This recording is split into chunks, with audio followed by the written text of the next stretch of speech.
Buenas noches.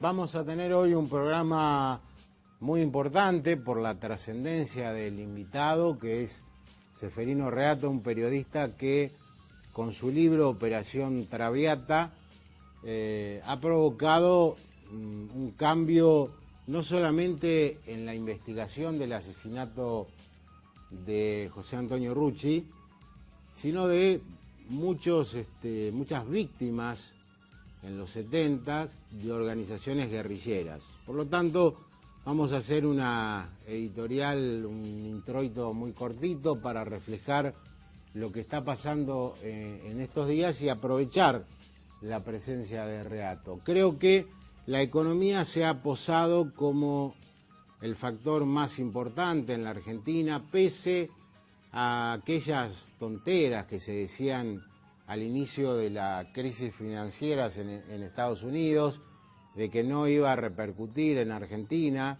de que las cuentas estaban perfectamente bien, de que había reservas en el Banco Central como para amortiguar cualquier caída. Pero bueno, poco a poco se va comprobando lo que decíamos hace 7 días. Nadie sale indemne, ningún país, por más emergente que sea, de una crisis de semejante magnitud. Ya se ve en Rosario, se ve en todo el país, en el consumo de la sociedad que ha mermado, en las compras en cuotas con las tarjetas de crédito y en un clima de muchísima incertidumbre que tiene que ver y que impacta directamente en los gobiernos provinciales y municipales. El caso de Santa Fe, el caso de Rosario, son presupuestos que con las nuevas variables han quedado definitivamente viejos. Pero bueno, será un año muy difícil el que resta, los meses que restan de este 2008, y será muy difícil el 2009. Justamente un año electoral, justamente un año donde el kirchnerismo se juega su futuro, porque no hay 2009 sin 2007, y donde la caja, la bolsa, aparece raída por estas situaciones que se han dado en los últimos meses. En la provincia, como adelantamos ya hace casi 3 o 4 semanas, se va a aprobar, el peronismo le va a aprobar el presupuesto al Frente Progresista, a Hermes Wiener, después de de estos chiporroteos que se dieron respecto a la reforma tributaria, que finalmente quedó en el freezer. Ni siquiera se va a tratar la quinta cuota del impuesto inmobiliario. Vamos a ir a la primera pausa y después sí, ya nos metemos de lleno en el diálogo con Ceferino Reato, autor del libro Operación Traviata.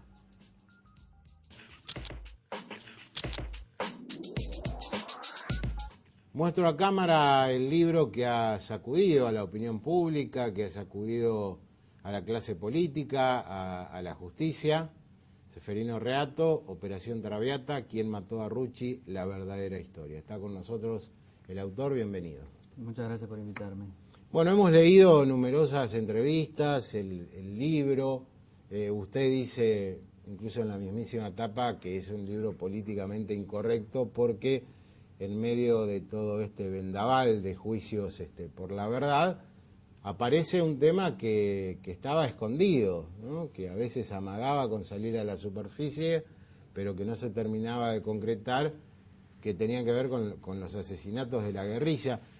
Y en particular lo que le quiero preguntar es por qué hubo tantas dudas durante mucho tiempo sobre la autoría, sobre quién fue el que mató o los que mataron a Rucci, ¿no? Sabes que es una pregunta tan buena que no tengo ninguna respuesta. Porque Perón tardó 4 horas más o menos para saber que habían sido los montoneros. Tuvo 2 evidencias. Uno, un informe muy reservado, no sé si escrito, supongo que debe haber sido verbal, de la Policía Federal diciendo que una de las armas encontradas había sido aprehendida por montoneros en un operativo contra los custodios de un gremio de obra sanitaria, que era la empresa de aguas de la Nación, y ese operativo sí había sido reivindicado por montoneros. Y la segunda, bueno, lo que le pidió Perón a Lastiri, que era el presidente de la Cámara de Diputados, que convenciera a los diputados más afines a Montoneros para que fueran al velatorio en la CGT, así quedaba comprobado públicamente que ellos no habían tenido nada que ver con eso. Me dice Julio Bárbaro, que era diputado, que él fue con Nilda Garré, se entrevistó con Carlos Kunkel, Vidaña, en fin, otros diputados más afines a Montoneros, y volvieron con las manos vacías y un mensaje claro: no podemos ir por razones obvias. Entonces, con esos dos elementos, Perón enseguida supo que habían sido los Montoneros. Entonces no me explico cómo tantas dudas y cómo, por ejemplo, tantas pensando que habían sido la AAA si la AAA todavía no existía. Claro. Y el ERP no era, porque el ERP estaba en la clandestinidad, pero había dicho que ellos iban a operar solo contra el ejército y contra los gerentes de las multinacionales, pero no contra políticos y sindicalistas. Y si no era el ERP, si no era la AAA, la CIA tampoco fue. Entonces quedaban Montoneros. Además, Montoneros, los exoficiales superiores, cuentan que por distintas vías se enteraron rápidamente de que habían sido ellos. E incluso lo insinuó Vaca Narvaja en algún momento. Claro. Entonces, ¿por qué tantas dudas? Yo creo que porque un asesinato incómodo. Porque, bueno, en Argentina los asesinatos incómodos o se los atribuyen a la AAA, que es una especie de caja de residuos, sí, a donde van a parar todos los asesinatos que nadie quiere asumir, o se los deja a un costado. En el caso de Rucci, es una persona que no tenía ningún marketing. Para los periodistas no era un personaje atractivo porque era peronista, del interior, sindicalista, no había ido a la universidad. No da el perfil para que un periodista se ocupe de la muerte de una persona así. Especialmente después de que Berbisky, Horacio, en Ezeiza lo había, digamos, estigmatizado como el Herminio Iglesias de los 70, porque el libro de Horacio sale en los 80, cuando Herminio Iglesias era casi una mala palabra. Entonces, estigmatizado así, ¿a qué periodista se le puede ocurrir ocuparse de ese asesinato? Incluso sobre Rucci se tejieron múltiples hipótesis, se lo veía como un sindicalista, podríamos tirar un paralelismo como los gordos de hoy. Claro. Y escuchando testimonios de su familia, incluso en el libro, es un hombre que murió, no digo en la pobreza, pero sin grandes lujos, ¿no? Claro, porque él era un peronista ortodoxo, digamos, para la izquierda una persona de derecha. Claramente un ortodoxo en una época donde en los 70 el peronismo tenía mucha influencia de las revoluciones nacionales, del nacionalismo revolucionario. Entonces se lo puede escuchar a Rucci, por ejemplo, elogiando la revolución cubana o elogiando al Che Guevara, cosas inconcebibles ahora en un sindicalismo, digamos, ortodoxo peronista. Pero a diferencia de los sindicalistas más actuales, no era una persona que hubiera hecho fortuna ni mucho menos. Y también es cierto que hacía poco tiempo que estaba en el centro de la escena nacional, porque él asume la CGT solo en julio del 70 y lo matan en el 73.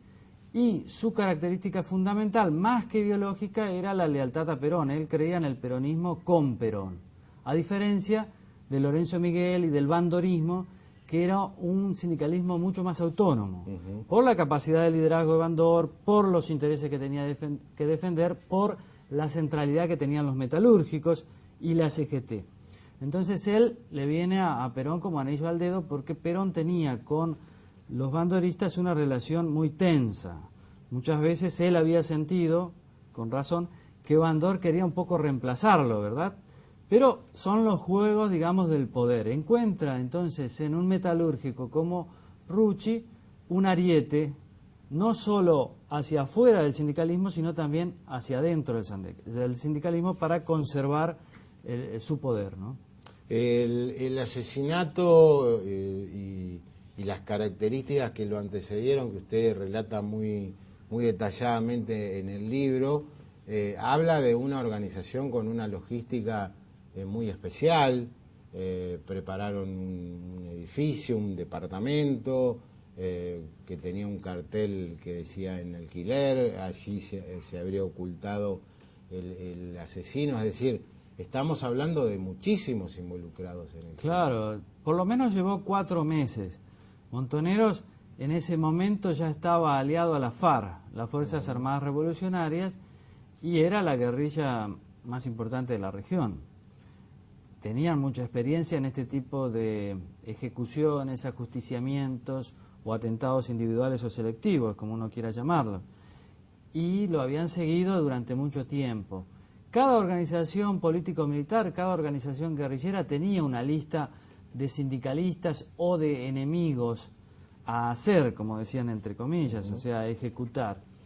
Y Rucci estaba claramente en la lista de las FARC, después las FARC se incorporan a Montoneros, y es un asesinato premeditado. Rucci tenía mucha custodia, unos 13 guardaespaldas, casi siempre, se manejaba en 3, 4 autos, no eran guardaespaldas profesionales, el grupo comando estaba encabezado por el mejor cuadro militar que tuvo Montonero, que es Lino Julio Roqué, alias Lino, que antes había ganado cierto prestigio interno porque fue la persona que ejecutó al general Sánchez acá en Rosario. Es decir, él era el mejor cuadro militar y además era un intelectual muy bien formado, era el número 6 en la nueva cúpula de Montoneros, venía de la FARC, y fue un operativo, como usted dice, muy bien organizado. Desde el punto de vista militar salió en forma impecable. Desde el punto de vista político, hoy, con el partido ya definido, podemos decir lo que dicen ellos, que fue un error político colosal. La causa estuvo archivada desde el 84 y de pronto, bueno, se reactiva con la aparición del libro, con el aniversario de la muerte, gana las primeras páginas de los diarios, usted fue a declarar con el juez. ¿La impresión cuál es? ¿Que se va a ir a fondo en la investigación o que esto con el tiempo se fuma? Yo creo que es un asesinato político y la causa es política también. Acá o en cualquier lugar del mundo este tipo de asesinatos, las investigaciones de este tipo de asesinatos tiene que ver con el clima político. Esto está en un juzgado federal, lo cual quiere decir algo. Está en un juzgado federal desde el 85. El último juez de instrucción fue Griven, que lo pasó a un juzgado federal diciendo, bueno, fue un asesinato cuyo objetivo fue conmocionar a la sociedad toda, y ahí estaba archivada, ahora se ha reactivado. Yo creo que el juez va a tener en cuenta el clima político. A mí me parece que lo más importante para la reapertura de la causa ha sido el libro, pero también el reclamo del líder de la CGT, más oficialista, Moyano, en favor de la reapertura de la causa. Es uno de los aliados principales de Kirchner, pero además es el jefe de los camioneros de la CGT. Entonces, eso genera o contribuye a generar un clima político muy propicio a la reapertura de la causa, clima que tiene que ver también con el deterioro, para mí, del kirchnerismo a partir de la derrota en el conflicto contra el campo. Entonces, me parece que el juez, yo lo vi muy informado de la causa, que había leído muy bien la causa, que había leído el libro, estuve 3 horas, salí con buenas expectativas de que se vaya a fondo, pero tampoco quiero ser ingenuo, me parece que él va a ver cómo viene la opinión pública.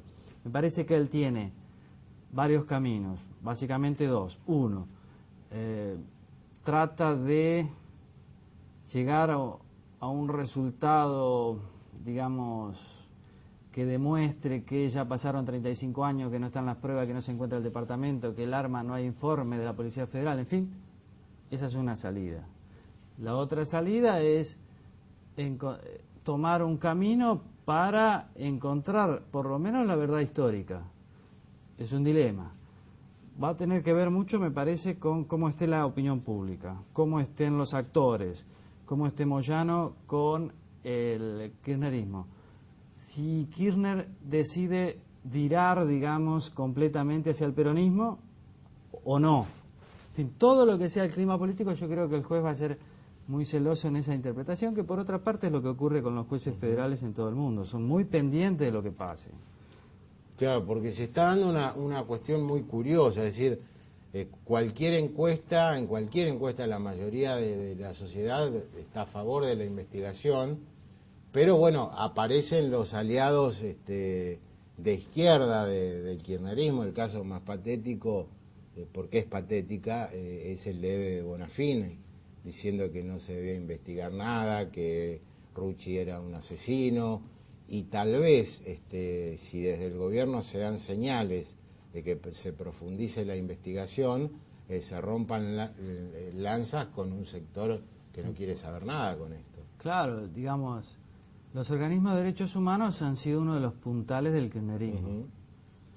Pero el kirchnerismo es digamos, un estado de opinión también. Y es una alianza que me parece que está en reconstrucción. El movimiento transversal, digamos, ha terminado. Por más que Tumín y Eve estén en contra, pero creo que ellos serían muy obtusos si no se dan cuenta que Kirchner está tratando de volver al peronismo. Lo que pasa es que en el peronismo hay gente que no lo quiere y hay gente que sí lo quiere. Entonces, Rucci se ha convertido en un símbolo de los sindicatos y del peronismo. Me parece que para volver al peronismo, Kirchner tiene que apropiarse de ese tema. Pero no es tan fácil como dice usted. Si se apropia de este tema e impulsa desde afuera, obviamente, la investigación judicial, contribuyendo a ese clima favorable a la investigación judicial, también puede pelearse con Eve de Bonafini, cosa que no es funcional para él.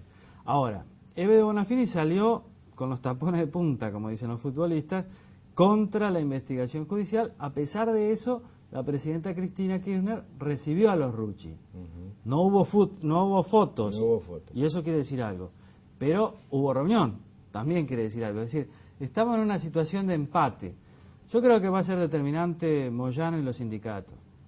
Parece que ahí son los que juegan fuerte, porque si ellos lo toman como propio, y me parece que es lo que están haciendo, diciendo, bueno, nosotros también tenemos víctimas, estamos cansados de jugar a la defensiva. Si ellos siguen así, creo que los Kirchner no van a tener mucho margen, porque Moyano me parece que es un aliado más fuerte que Eve de Bonafini en este momento. Hacemos la pausa y seguimos dialogando con Ceferino Reato, el autor del libro que, bueno, abrió la instancia judicial para volver a investigar el asesinato de Rucci. Seguimos dialogando con Ceferino Reato. La pregunta es, porque cae de Maduro, ¿el asesino o los asesinos de Rucci están vivos? Bueno, yo tengo una fuente que es la persona que tuvo que prestar el departamento que fue usado como cuartel general por el grupo operativo, que era un ex oficial montonero que ocupaba un cargo importante, cargo político en la gobernación de Buenos Aires, con el doctor Oscar Videgain de gobernador. Que él me cuenta, me dice, bueno, yo tuve que ir al departamento porque tuve que ayudar a entrar las armas, disimuladas con máquinas de tejer, en esos estuches. Y los vi, y eran personas conocidas, porque eran jefes, eran tipos seguros. Me dice, 2 están vivos. Yo le pregunté varias veces y nunca me quiso decir quiénes eran, porque bueno, me explicó una vez.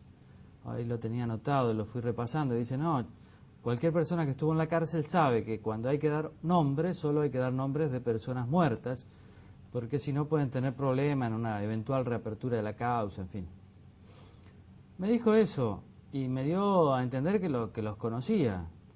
En realidad, revisando los apuntes, porque uno también hace una selección de la información, porque tenés que entrevistar a mucha gente, y a veces más de una vez, generalmente más de una vez, porque al principio la gente los recuerdos se recuerda mucho más bonito de lo que era, ¿no? Sí, sí. A los 35 años después uno tiende a tener una mejor imagen de lo hecho. La muerte embellece a las personas, ¿no? Claro, y también el paso del tiempo, con los recuerdos, dice, uy, sí, pero era así, en fin, atlético, joven. Entonces me dice una vez, una de las personas es un empresario exitoso que ahora no tiene nada que ver con nosotros.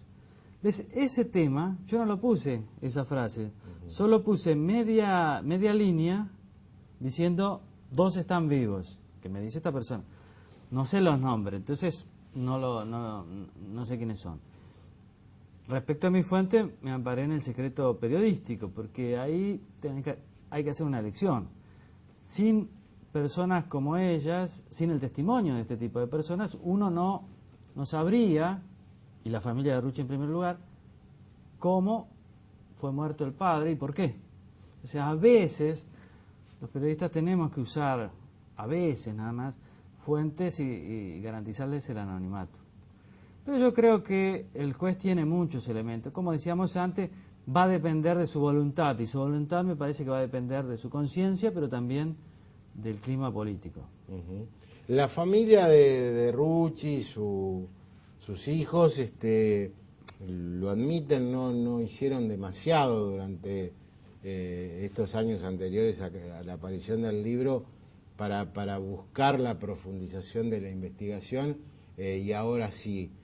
¿Será importante el rol familiar? Yo creo que es clave, porque ellos se están manejando con una prudencia que me parece convence a la mayoría de la gente de que la causa es justa. Si ellos fueran agresivos, por ejemplo, me parece que alejarían a muchas personas. Me parece que la opinión pública acá es fundamental. Y cuando digo la opinión pública es la suma de las personas individuales. El libro yo lo escribí para esas personas, o sea, viste que no está escrito ni para periodistas, ni para políticos, ni para sindicalistas, sino para un lector abstracto, porque yo no los conozco, pero un lector que fácilmente pueda darse, digamos, por satisfecho en la información y el entretenimiento sobre una época muy violenta. Me parece que los Rucci en esto son muy importantes. En la medida en que sigan siendo prudentes, tendrán a la mayoría de la gente a favor. Si son agresivos, me parece que no. A la gente me parece que no le gustan mucho las agresiones. Lo que resulta curioso, o resultaría curioso en un país normal, es que la justicia haya tomado el toro por las astas a partir de la aparición del libro, ¿no? Porque fue un crimen que sacudió en su momento al país, que tuvo características impresionantes, que a la información a la que usted abrevó, una buena justicia podría haber llegado, y sin embargo es como que, bueno, se cajoneó la causa, ¿no? Claro, veíamos antes, me parece que es un tema político. Y los jueces son sensibles a la política, entre otras cosas porque dependen también de los políticos. Que hay un consejo de la magistratura ahora, hay diputados, está Kunkel. Entonces ellos son sensibles. Por eso me parece que el juez va a hacer todo lo que pueda hacer, pero lo importante es la opinión pública, lo que digan las encuestas, que es lo que los políticos en definitiva consultan, y más ahora que entramos en un año electoral. Creo que es un ajedrez, digamos, depende. Yo creo que los Rucci tienen mucha importancia, el peronismo también, como decíamos antes. Néstor Kirchner quiere volver al peronismo, pero para volver, digamos, tiene que dar algunas señales, y Rucci, por esa cuestión casi mágica que tienen este tipo de temas, de ser un personaje que nadie lo tomaba en cuenta, ahora ha sacado chapa del símbolo de la lealtad sindical y peronista. Entonces es complejo. Creo de todos modos que el juez opte por una solución o por la otra, va a tener la causa bastantes meses, porque nadie puede arriesgarse a que dentro de unos meses ser señalado como la persona que terminó de cajonear este expediente. ¿Ve usted que a partir de esta investigación crece la posibilidad de que se abran otros procesos, caso Larrabure, que toca muy de cerca a Rosario? Sí, yo creo que va a depender. Yo siempre digo que cuando hay un libro, ¿no? Cuando uno hace un libro, como cuando se escribe un artículo, un panorama político, ¿no? Cuando sale el diario. Después el libro, el diario, el producto se escapa de las manos del creador. Cada grupo de intereses particulares trata de usarlo, lógicamente, según los intereses, según los valores que defiendan. Creo que hay un cierto cansancio con el discurso único del gobierno. Me parece que la visión de ellos de los 70 es demasiado maniquea y demasiado falsa también. Entonces me parece que el kirchnerismo debería ser pragmático, como lo ha sido en otros campos, y darse cuenta que el asesinato de Rucci, pero también otros asesinatos, por lo menos tiene que tener una respuesta desde la verdad histórica. Sería un error pensar, como piensan algunos, que son los más apasionados, que tienen las mentes más calientes, de que todo es una gran conspiración. Claro. Y como es una gran conspiración, se niegan a debatir y a encontrarle una solución política al tema Rucci, por ejemplo. Eso sería un error. Me parece que la presidenta lo que está diciendo al recibir a los Rucci es, bueno, vamos a dejar que la justicia actúe. Porque yo creo también que el tema de los errores y los crímenes de las organizaciones político-militares tiene que poder ser revisado en democracia. Tenemos ya 25 años de democracia, por suerte no hay violencia política, se pueden escribir estos libros sin amenazas, ni anteriores ni posteriores al libro. Bueno, hay que debatir todo. Y los mismos exmontoneros quieren debatir estas cosas, porque ellos no están muy contentos con esta visión edulcorada de los Kirchner respecto de que eran grupos casi ONGs defensoras de los derechos humanos. Ellos saben que no es verdad, y además no les gusta ser utilizados. ¿Por qué? Utilizados en el sentido de que ellos, por ejemplo, tenían muchos defectos, pero algunas virtudes tenían. Una era que no estaban muy interesados por los bienes materiales, había un gran desprendimiento. Y me parece que el gobierno usa esa imagen porque muchos funcionarios del gobierno no se los puede decir precisamente que sean desinteresados de los bienes materiales. Hay un montón de acusaciones por presuntos actos de corrupción. Entonces, exmontoneros se sienten usados, utilizan sus ideales para justificar actos del presente. Pero todo eso, después del conflicto con el campo y la derrota del gobierno, me parece que debe estar en revisión y alguna solución hay que darle a esta gente. Digamos, son víctimas también. ¿Qué es lo que más les sorprendió para terminar de bueno, todas las repercusiones que ha tenido su libro? No, me llama la atención estar por la 6ª edición. Es también una satisfacción y comprobar lo que un libro puede hacer, porque si usted me preguntara desde dónde está escrito el libro está escrito desde la nada. Digamos, no es el libro de los Rucci, claramente, no es el libro de los sindicatos, claramente, no es el libro de los montoneros, más claramente, y no es el libro de los peronistas, tampoco. Entonces, desde un lugar que no hay nada, se puede escribir un libro pensando en ese lector que le decía, o sea, un señor, una señora que trabaja, que compra un libro para enterarse y para entretenerse sobre una década que nos sigue llamando la atención como los 70. Eso me llama la atención, o sea, la fuerza del libro y la fuerza de las ideas. ¿Volverá a ser citado usted por el juez? Yo creo que sí porque me da la impresión que es una causa que, bien llevada, es una causa dinámica, donde él seguramente va a citar a muchos que aparecen en el libro, otros que han hecho declaraciones. Supongo que pedirá cómo era el organigrama del gobierno de Bidegain y otras cosas, y después me volverá a citar porque me parece que va a ser trabajoso encontrar la verdad jurídica, porque esto es una verdad periodística, o sea, él ahora tiene que encontrar mucho más precisión que la que necesité yo para escribir el libro, teniendo en cuenta que también tiene más instrumentos para hacerlo. Yo creo que sí, que voy a ser citado y siempre voy a colaborar con la causa. Seferino Reato, le agradecemos mucho haber estado aquí, por su paso en Rosario, su disertación en la Fundación Libertad en la tarde de hoy, y bueno, ojalá se pueda esclarecer este caso, ¿no? Muchas gracias por invitarme, un placer. Gracias. Hacemos la pausa y estará con nosotros Ana Galmarini, representante de Mujeres en Lucha, de los sectores autoconvocados del agro, para saber qué pasa, cómo sigue esta historia que aparentemente quedó en el freezer. Volvemos.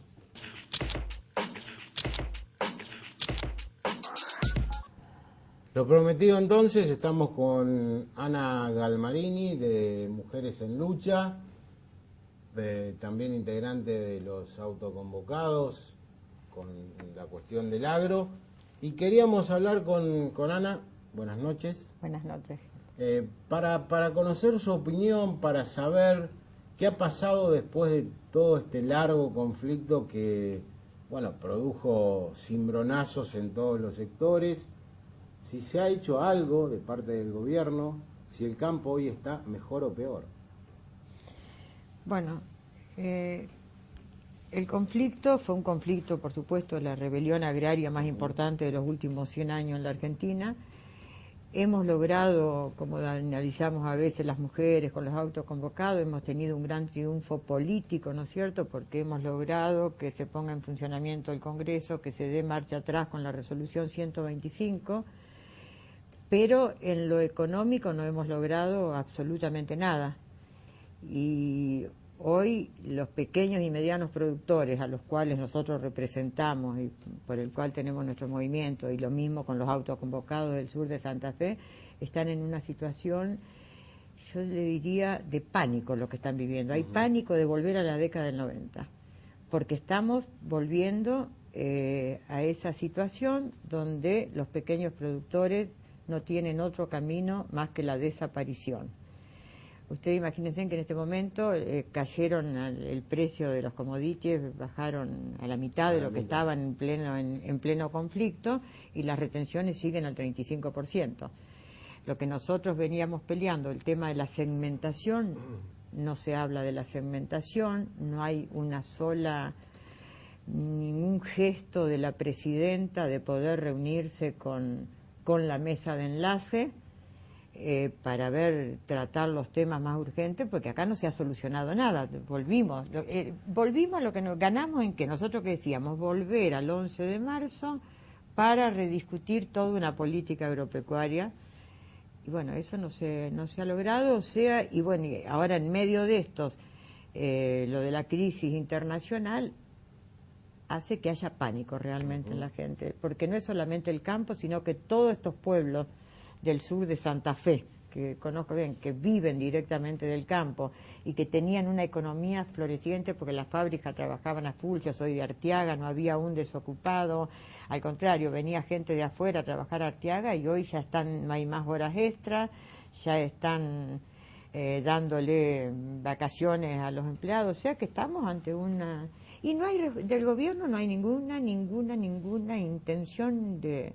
Al contrario, habló la presidenta hace 48 horas y dijo... Hoy mismo también. Bueno, hoy no escuché porque estuve viajando. Hoy recibió a los productores lácteos, claro, los elogió porque dijo que trabajaban las 24 horas, no como otros que lo único que hacen es levantar la cosecha y después dedicarse a disfrutar de la renta. Es decir, como que el gobierno está buscando de nuevo tenerlos a ustedes como adversarios, en la vereda de frente, ¿no? Sí, y no nos va a tener como adversario, nos va a tener en la lucha y en la ruta nuevamente si sigue esto así, porque la gente aprendió mucho en estos 120 días, y la gente, como te decía antes, tiene el terror de la década del 90, entonces no se van a resignar a que sigan aplicando esta política. Y después está algunos te dicen, este último paro, ¿cómo fue? Y este último paro, por supuesto, no podía ser de la misma magnitud de los 120 días que se luchaba por esa resolución 125, pero no se comercializó un solo grano, no entró un solo ganado a liniero, o sea que la gente sigue estando todavía consciente de que el único camino que nos queda es seguir profundizando la lucha. Ana, y frente a lo poco que se consiguió, ¿cuál es la mirada que se tiene desde los autoconvocados, desde otros sectores chacareros que a lo mejor no participan en ningún movimiento, sobre los dirigentes de las entidades? Porque uno ve, observa, analiza y dice, está bien, los reclamos, el acto multitudinario en Rosario, en Capital Federal, pero no se logró nada. Sí, se logró, como decíamos, se logró bastante, ¿no es cierto? Se logró, sí, que no apareciera la solución. Derogar la 120. Con los dirigentes, ¿qué pasa? Creo que la medida del gobierno que tomó fue tan abarcativa que hizo que estas 4 organizaciones, que nunca en la vida podrían estar juntas porque tenemos intereses totalmente distintos y contradictorios, por eso salimos a responder el otro día las declaraciones de Reulet, que fueron realmente, te hacía mal el oído escucharlas, ¿no es cierto? Entonces, la mesa de enlace, ¿qué pasa? En este momento los dirigentes. Yo creo que los dirigentes van hacia un camino que nos tenemos que diferenciar forzosamente, porque dentro de la mesa de enlace están los que dicen acá tenemos que seguir con el libre mercado, acá no tiene que intervenir el Estado, y nosotros con esa política desaparecieron 100.000 productores en la década del 90. Nosotros pedimos, al contrario, pedimos que haya una intervención del Estado, pero que intervenga, no como interviene hasta ahora, que cada vez que interviene es para que justamente desaparezcan esos pequeños productores. Una intervención del Estado donde haya una Junta Nacional de Grano, una Junta Nacional de Carne, donde haya una ley de arrendamiento que le ponga tope a los pools de siembra, donde haya una nacionalización del comercio. Entonces, ¿qué pasa? Todo eso no vamos a poder confluir junto con la sociedad rural, porque son distintos los intereses. Claro. Ellos piden una cosa y nosotros pedimos otra. ¿Hasta dónde podrán ir juntos? Ya es un problema de ellos. Nosotros, como Mujeres en Lucha y Autoconvocados, no estamos dentro de la mesa de enlace, tampoco nunca hemos estado en los piquetes, pero nunca nos han tenido en cuenta como para tomar algunas decisiones. ¿Y cómo va a continuar esta lucha? Bueno, veremos. Ha habido mermas en la venta de implementos agrícolas, muchísimas. Y se ha sembrado mucho menos, ¿no? Mucho menos, bueno, trigo prácticamente, lo poquito que se sembró, encima hasta la sequía, que hace que hoy me contaba, estábamos con una compañera de firma que dice que los triguitos, la espiga será así, que no va a rendir nada. Están sembrando muy poco maíz, entonces el gobierno que tanto ataca la sofización, bueno, los tambos sabemos cómo están, la carne, sabemos cómo está el tema de la carne, entonces ellos nos llevan a una política de sojización en todo el país. Lo único que nos queda para sembrar es la soja, y con el agravante de que los insumos día a día aumentan cada vez más. Entonces, hoy también charlando con gente del interior, que tuvimos una reunión con la gente de Firmano, decían que la gente le da el campo, alquila el campo. El pequeño productor no le queda otra que darle a los que tienen más, algunos, no solamente a los pools. A lo mejor en esta región no se ven tanto los pools que podés ver en la provincia de Buenos Aires, en Salta. Acá a lo mejor son productores que más ricos, que se van quedando con los campos de los que tienen 30, 40 hectáreas, que no pueden enfrentar esta realidad. O sea que es muy complicada. Y esperemos que los dirigentes, sobre todo los dirigentes que representan a los pequeños y medianos productores, se pongan firmes en pelear por lo que ya te decía, de la intervención del Estado, la ley de arrendamiento, todo lo que se necesita para que un pequeño productor pueda quedarse en la tierra. Y para ese país que pregonamos tanto de 1 millón de chacras y no solamente 4.000, 5.000 grandes estancias, que es a lo que nos está llevando esta política de concentradora y de extranjerización de la tierra. Porque eso se conoce muy poco, pero cada vez son más las tierras que están quedando en manos de extranjeros, y el gobierno tampoco ahí no ha tomado ninguna resolución. Se habló en algún momento de un partido del campo, ¿no? Opción que quedó en la nada, pero ahora se ve que no solamente Bussi, sino que también otros dirigentes tienen intenciones de lanzarse a la arena política. ¿Usted cree que esto beneficiará a sus demandas, a las demandas del sector, o que en realidad sería contraproducente que ingresen a la política? Yo, mi opinión personal es que es contraproducente que ingresen a las políticas, porque nosotros hemos tenido la experiencia de tener un diputado como fue Humberto Volando. ¿Y qué pudo hacer Humberto Volando dentro del Congreso? Absolutamente nada. Quedó en el olvido Humberto Volando, que era una personalidad como era él, ¿no es cierto? Entonces yo creo que los dirigentes del agro que han tomado tanta resonancia en esta última jornada, como puede ser en estas últimas luchas, como puede ser el caso de Eduardo Bussi, yo creo que él tendría que fortalecer cada vez más esa entidad y no ya estar tirando la idea de que puede ser candidato por tal o cual partido o alianza. A mí me parece, nosotros no somos partidarias de que al final se está dando lo que siempre denunciábamos, incluso lo escuché a Bussi denunciarlo muchas veces a los dirigentes que usan lo gremial como trampolín para ocupar un cargo político, y por algunas declaraciones que leí en algún diario, deja abierta la posibilidad de que en el 2009 pueda ser candidato a algo, ¿no? Sí, se habla de que va a ser, que puede ser candidato a diputado o a senador por el socialismo, por el Frente Progresista. Sí, eso. Incluso ha habido reuniones que las niega, pero han existido contactos. Y la otra consulta está vinculada, está referida a la reunión que ustedes mantuvieron hace poco con Hermes Wiener, con el gobernador, los sectores autoconvocados, y cómo ven las respuestas de la provincia de Santa Fe, si es que llegan, si es que hay respuestas. Lo que hubo es un intento de establecer una reforma tributaria. ¿Cómo se ubican frente a todo esto?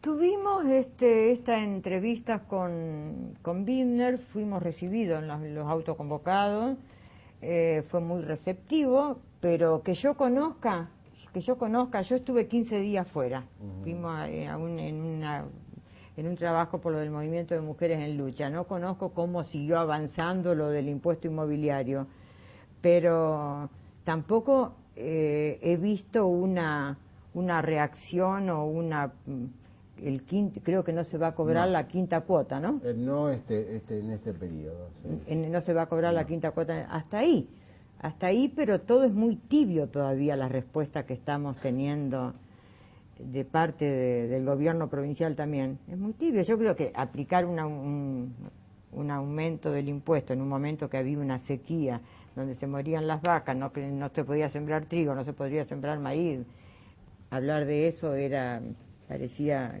que iba a contramano de la historia, pero no hemos recibido que conozca, salvo que estos últimos días que realmente no estuve y no sé si hubo alguna respuesta. No. Lo que sé, eso de que no iban a cobrar la quinta, hasta ahí conozco. Parece un despropósito, ¿no? En medio de semejante crisis, Argentina se está perdiendo una oportunidad magnífica para poder surfearla y para poder colocar sus productos en el exterior. Está regalando mercados, algo que por estas épocas es casi suicida. Sí, en un país, ¿no es cierto?, que produce alimentos, para todo el mundo, y estamos regalando los mercados por las políticas, por la terquedad, ¿no es cierto?, de lo que fue todos estos últimos meses la política de Kirchner. Kirchner perdió en Cristina en las grandes urbes y había ganado precisamente en los sectores rurales, en el conurbano, que es un mundo aparte. Por lo que usted charla con sus compañeras, con la gente que vive en el campo, ¿volverían a votar a un Kirchner? No, por lo menos hoy ni hablemos. El que le votó se pone colorado cuando se acuerda que lo votó. Y no, ha perdido muchísimo, porque efectivamente en estos pueblos la mayoría de los intendentes son peronistas, claro. O sea que votaron, sí. Por más que digan no la votamos a Cristina, pero bueno, votaron a los intendentes que representaban el partido oficialista. Y no, porque se han dado cuenta el doble discurso. Yo creo que han tomado esta lucha, sirvió también para mostrar el doble discurso del kirchnerismo, de los Kirchner, porque son dos los que gobiernan. No, hoy creo que está en una situación en el interior, está en una situación muy, muy, muy mala, porque, por todo lo que pasó, ¿no? Bueno, para terminar, vamos a hacer una invitación, Perspectivas del Agro frente a la crisis financiera internacional, una charla debate con panelistas como Eduardo Ameguino, Gabriela Martínez Duñac, Diego Fernández, investigadores del Centro de Estudios Agrarios de la Universidad de Buenos Aires. Esto va a ser el próximo miércoles a la hora 19 en el Hotel Europeo, calle San Luis, 1364. Lo organiza el Instituto Agrario de Asistencia Jurídica y Contable. Muy bien, muchas gracias, le pasamos el chivo. Gracias por venir. Muchas gracias, no, por favor. Gracias. Hacemos el último corte, pequeñas conclusiones y despedimos el programa.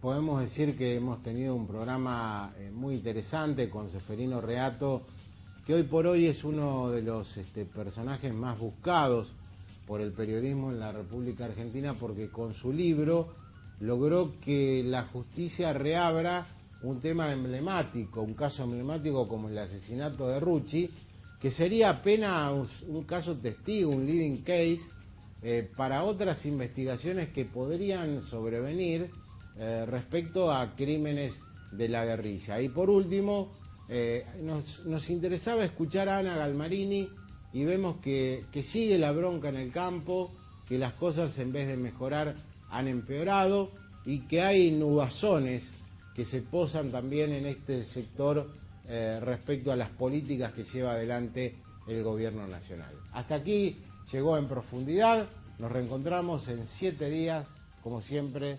Buenas noches, muchas gracias.